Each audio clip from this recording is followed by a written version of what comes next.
Fala galera, Auto Car House na área. Dizem que dica boa é dica compartilhada. Galera, cliente trocou vinheleta, trocou coxim no amortecedor, revisou o carro todo, não tem folga na suspensão nenhuma, em terminal de direção, nem em braço axial, nada.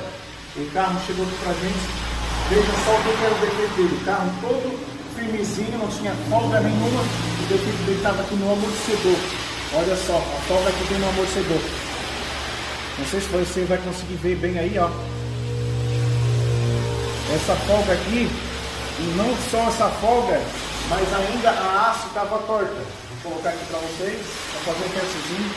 Verifica aí como um testezinho bem prático aqui, ó. Consegue ver aí no vídeo, ó. Rodeando. Dá uma afastadinha aí o celular para ele pegar bem o ângulo. Galera, o defeito do cliente, como eu disse, trocou tudo na suspensão, não resolveu. Verifiquei se aquele fora o amortecedor, botei aqui na morsa, muita folga. Botei um amortecedor novo, incrível que pareça, o carro ficou zero. Olha só, muita folga. Então galera, dica boa foi compartilhada, então já segue aí Auto Car House para nós contribuir no nosso canal. Valeu!